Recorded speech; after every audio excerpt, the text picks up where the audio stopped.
Megabonk is one of those games that comes out of nowhere and forces you to stare at the screen with a mix of surprise, addiction, and nervous laughter. In a market overflowing with Vampire Survivors clones, this title has achieved the impossible.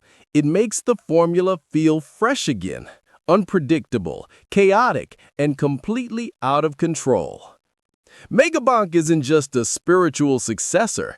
It's the loud, rebellious heir to the bullet heaven genre. Where Vampire Survivors wrapped us in pixel nostalgia, Megabonk throws us straight into a three-dimensional world that looks like it was ripped out of a PlayStation 1. Everything vibrates with that clumsy, charming energy. Blocky characters, stiff animations, flat textures, and somehow it all works. Because here, imperfection isn't a flaw, it's the style itself. Every rough edge, every awkward movement feels intentional, like part of the game's identity. The premise is simple, but the result is hypnotic. You enter the map, start smashing enemies, and soon everything turns into a carnival of explosions, lights, confetti, and pure dopamine. Enemies fall one after another, dropping XP crystals everywhere, and you absorb them like your life depends on it. But where Megabonk separates itself from its predecessors is in the movement. You don't stand still here, you jump, you slide across the ground in slow motion like an action hero. You surf on a sword or a skateboard, and you even climb walls while chaos unfolds around you. Each run is a ridiculous, brilliant spectacle that turns disorder into rhythm. The game laughs at you, and you laugh back. Every time you die, a message pops up saying, "Skill issue, maybe?"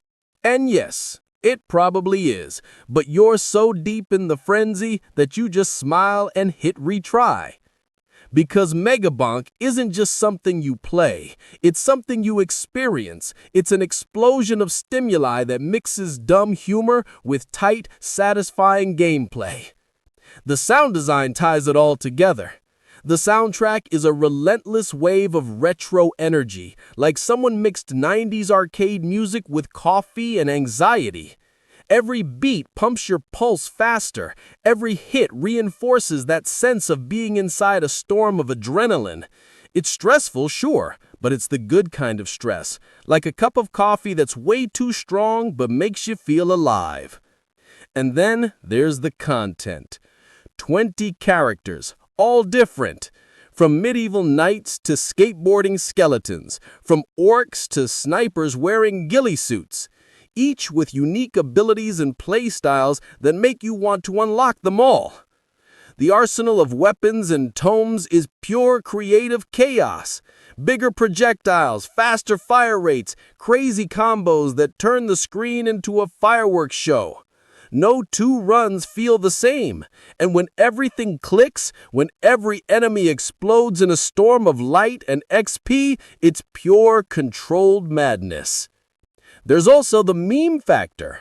Megabonk leans heavily into internet absurdity, throwing in skibbity-core humor and ironic phrases that sound like TikTok fever dreams.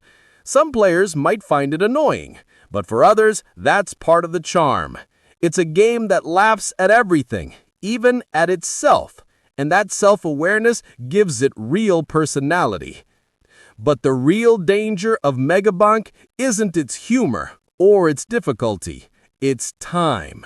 You sit down for a quick session and suddenly the whole afternoon is gone.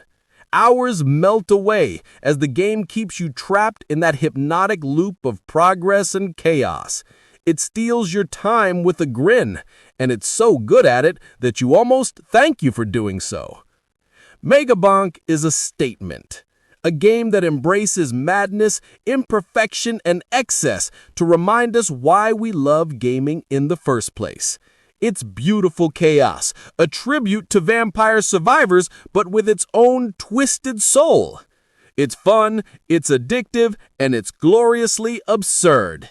It's the kind of game that makes you say, just one more round, and then another, and another. because that's what Megabonk truly is, a simple yet irresistible experience, a time machine that only goes forward. And when you finally stop playing, exhausted but satisfied, there's only one thought left in your head: to start another run.